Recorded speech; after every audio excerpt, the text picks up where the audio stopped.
We are living in a renaissance of flight simulation, and we are on the verge of the release of what is likely going to be a revolution in flight simulation on the PC with the release of Microsoft Flight Simulator, as well as the release of Star Wars Squadrons and tremendous updates to DCS World. With that all in mind, today I wanted to take a moment to show you what I believe to be is the perfect entry-level setup for flight simulation. First, I'm going to show you a stick. Then I'm going to show you a throttle, and finally I'll introduce you to a head tracking solution that I believe to be the best available on the market. Now, these offerings aren't necessarily the best because they are the most expensive or the most top of the line offerings out there. Instead, they are the most value, the most bang for your buck. They are products that I know work because I have been using them myself for a period of months, and I would not take the time to recommend them to you if I didn't have the full confidence that you'd be satisfied with any purchase that you might make. If you want to skip straight to my recommendations, you can look below, click a timestamp, and fast forward to the video to that point in time. I'm Controlled Pairs. I play the most immersive PC games in the world. Let's talk about some hardware. Here we go. Flash out. All right, so this is the Thrustmaster T16000M, a flight stick that is an entry-level model that I purchased off of Amazon for $55 and just got out of the box just a few days ago, but I want to take the chance to show it off as this will be the flight stick that I use as we venture further into DCS. It's an entry-level stick, seems well worth the price at 55 bucks, and no complaints at all so far. As you can see, this is the right-handed stick. The flight stick itself has a thumb rest on the right side for a right-handed user. They make the same stick in a left-handed model if that's something that you're into. I'll begin on the outside of the stick and kind of work my way in. So on either side of the stick, there's 2 rows of 3 buttons each for a total of 6 on each side, or 12 total. On the right side, you can see there's a little detent for fingers on top, and then there's kind of little bumps on the bottom row of buttons. So you could map a total of 12 buttons, 6 on the left, 6 on the right of the stick. To the rear of the stick, you also have a throttle. In the event that you don't have a full HOTAS, you could use that throttle as an alternate means of controlling the speed of an aircraft or mapping it to some other zoom function in any game. The flight stick itself feels really good. It's really ergonomic in my hands. The trigger is colored orange, which is a little weird, but it matches some of the accent paint on the rest of the stick. It's a single stage trigger. Feels mechanically, pretty stable, pretty solid, pretty well built, especially for the price. And then on the joystick itself, on the top, you have an omnidirectional hat that can rotate in what feels about like 6 directions. Again, feels really sturdy, sits very naturally where the thumb is whenever you have a grip on the joystick. On either side of the hat, you have buttons that can be depressed. So you've got one to the left of the hat, one to the right of the hat, and then one to the rear of the hat. So far, I'm satisfied with this product. I'll be talking about it a little bit as we move further into my adventure into DCS and learn the aircraft and figure out whether or not this thing can actually handle all of the strain that such an advanced sim puts on it. Next, we're going to take a look at the throttle. So after investing many hours into the T16000M flight stick, I want to break it down really simply into some pros and cons and then give you a final verdict. First, the pros. The stick is at a great price. Right now I'm looking at the Amazon page and it looks like it's retailing for about 70 bucks if you want to buy this stick by itself.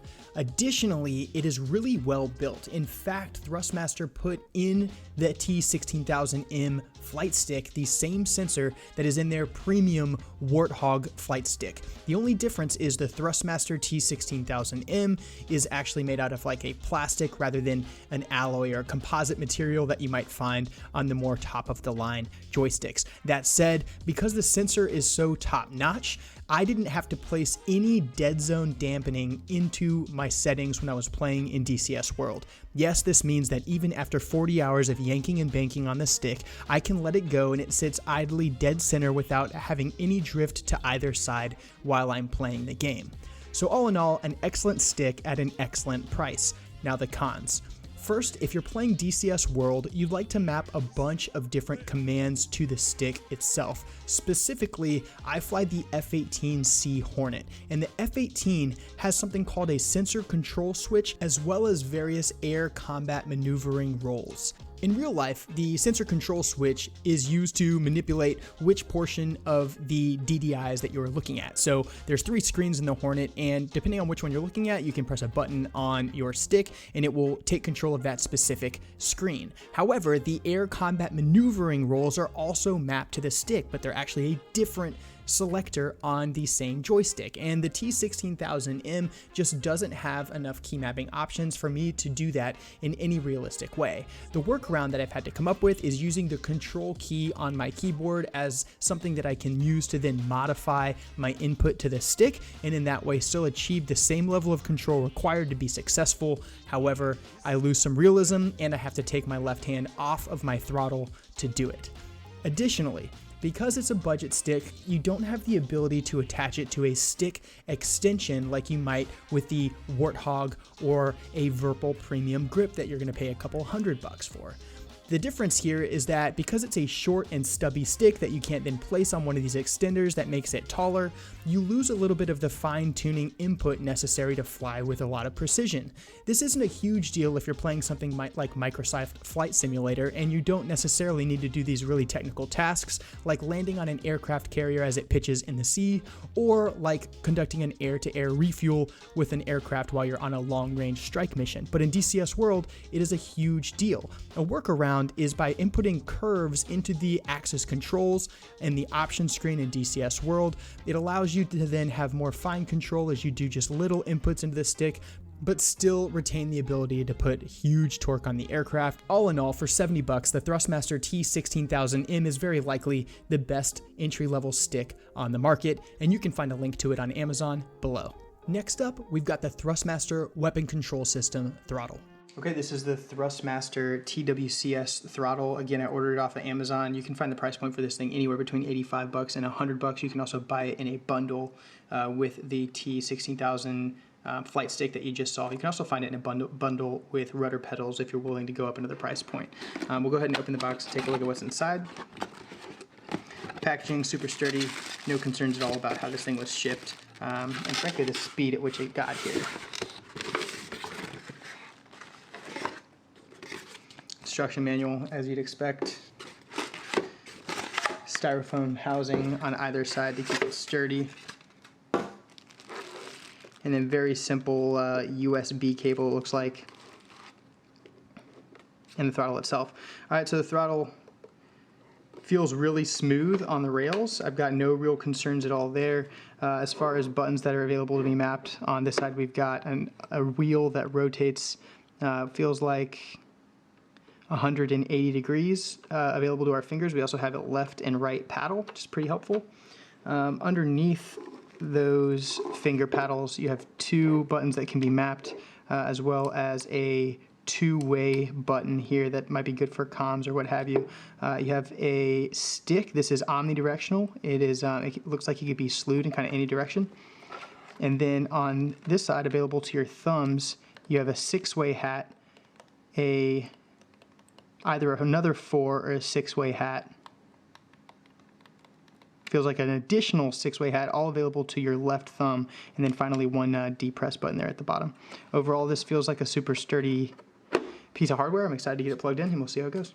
Okay, so this is a more contentious one maybe. The pros for the TWCS are enormous, but the cons are a huge drawback. First, the pros. There is a huge selection of options when mapping your key bindings to the TWCS. An enormous amount. It's in line with the same level of customization that you can find on the most premium of throttles out there on the market for flight sim enthusiasts. It's complete with all sorts of different hats that you can map different comm switches to, or different countermeasures, or different weapon employment options. And all in all, anything you could possibly imagine needing to do with your throttle can be mapped to it without having to do any sort of weird workaround. It's also got really excellent ergonomics. It feels really good in the hand, and where all the buttons are located make it very easy to access them without having to move your grip around too much on the throttle itself. So it accomplishes what you need in any sort of throttle, in any sort of weapon control system, especially in a combat-focused flight simulation, and also in any sort of civil aviation flight simulation that has all these navigation options on the throttle. The con, though, is that it ships out of the box with a lot of stickiness to the way that it slides on the rails. And I looked all over the forums and I found a lot of people that were experiencing similar issues with their own TWCS. Well, I did find a workaround, and it turns out that the issue is actually the factory grease that ships with the unit, not the unit itself. And so I did a ton of research and finally stumbled across an excellent solution, which I'll link on screen now, and that is you have to perform a very simple modification to the TWCS. You have to purchase this thing called the Nyogel 767A, which is the perfect lubricant that will reduce the amount of stiction on the TWCS and instead replace it with something that feels much more authentic, and it gives you a little bit of force feedback as you manipulate the TWCS up and down the rails. So instead of having this jerky motion as you attempt to slide the TWCS forward and backwards, it instead slides nice and smoothly. Frankly, it was a miracle solution, and it really wasn't that difficult to apply this Nyogel 767A to the rails on the TWCS. You simply have to unscrew just a couple of things, replace the factory grease with the 767A, and you are good to go. All in all, based off of that con, I will say the following. If you are playing DCS World or any other combat simulation, I just don't know that there is any other option that will give you the amount of customization necessary to be successful as the TWCS. However, if you buy the TWCS, I do think that you need to purchase the Nyogel 767A and perform that simple modification to it if you ever plan on landing on a carrier or performing an air-to-air refuel, because there is simply no other way to get those fine manipulations and those fine inputs into the throttle other than using that lubricant to achieve a level of control that is commensurate with the task at hand. All in all, for the price, once again, excellent value, excellent product, and with a little bit of tweaking becomes in line with the very best available on the market at an amazing price. A link to the TWCS as well as the Nyogel 767A can be found below. Now let's talk about head track. Okay, this is the unboxing of the Delin Clip head tracking solution. This is an alternative to another piece of hardware, something like the Track IR or what have you. It's a little bit less expensive. I'm told that it should perform in the same way, and I purchased it online in a bundle format. I purchased the Delin Clip Fusion, which is a wireless chargeable LED head tracking clip that you can attach to a ball cap or to my plan is to attach to my headphones. I also purchased the PS3 camera with the IR filter removed, so that'll actually be what tracks the LEDs. And I got a little mount for it as well as just a little USB charging cable. This is the box that it comes in. This shipped from overseas to where I'm at in the United States. It took 6 business days from the date that I placed my order to the date that it was in the mail. It went UPS. And then from the date that it shipped to the date that it was at my doorstep was another 2 days. So 8 days total, 8 business days total from purchase to delivery, which is outstanding, especially for a small company. It's already been opened. My wife got her hands on it first and opened it thinking it was something else. So forgive that, but I haven't actually looked inside yet. It comes in this really, just basic little box. Let's go ahead and take a look inside and see what we've got. All right, so inside, just, simple box. Looks like everything inside's wrapped in bubble wrap. Go ahead and remove the contents.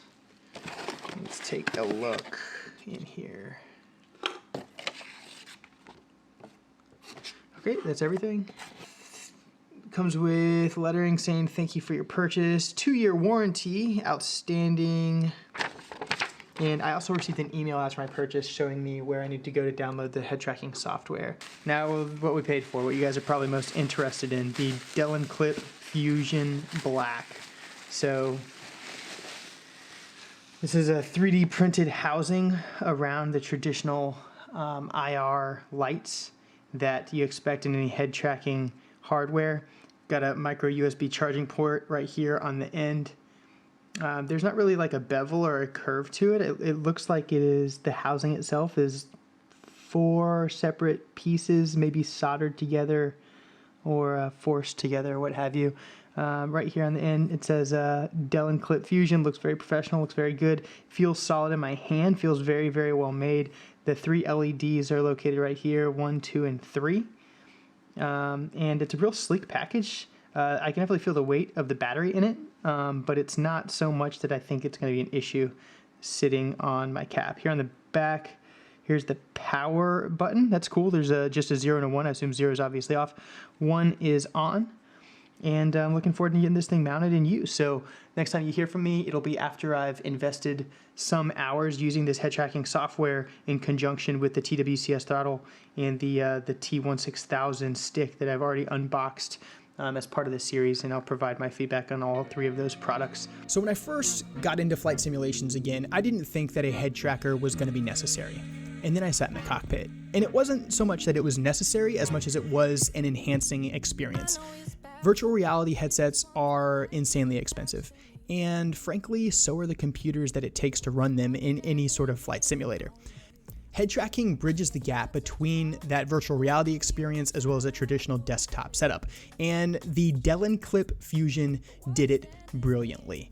It's a huge competitor with the Track IR system, which is kind of the commercial, traditional head tracking solution that is most popular in the flight simulation community, but at a fraction of the price. I mean, literally less than half the price of Track IR. You get this full setup that works in an identical way, and it's incredibly ergonomic. It's insanely well built. It's really, really easy to set up and get hooked up to your headset and then immediately jump into your favorite flight sim, and it works brilliantly. The battery life on this thing has been really good. I mean, I think I've charged it 4 or 5 times. It works for like 9 or 10 hours at a time before it needs to be recharged. It's completely wireless. It's sturdy in its frame, and the customer support has been really impressive. So as I was struggling through some of the initial setup stuff, they've got a Facebook page where you can just jump in and then ask any questions, and they get answered right away. Now, with the Delin Clip Fusion, there is really only one con in my mind, and that is that the software is kind of a pain in the ass. Because it's not affiliated directly with Track IR, unless you already have a license to use the Track IR software, you're not going to be able to use your Delin Clip Fusion with that Track IR software, which is frankly the best available on the internet. So instead there's a workaround, and you end up having to download a program called OpenTrack, which functions in exactly the same way, and it actually functions really, really well, and it's not terribly difficult to set up, but it does feel a little bit clunky, and it takes some manipulation, and you certainly have to watch a YouTube tutorial, which I will link on screen right now, to make sure that you've got OpenTrack running correctly and that it does justice to the piece of hardware strapped to your face in the Delin Clip Fusion. But when it's tuned nicely, there is simply no replacement for the ability to turn your head to look around the cockpit for situational awareness, or to simply just enjoy the beauty of your surroundings. No matter which hardware you choose to pick up having watched this video, I know we can all agree that it is an amazing time to be an enthusiast of flight simulation. Never before have you been able to get involved in this sort of experience at such an amazing price point, and never before has it been so accessible to all. If you'd like to fly with me sometime, I'd encourage you to join our Discord server, where my buddies and I fly DCS World on occasion and can be found playing the most immersive PC games in the whole world. I'll see you in the next one.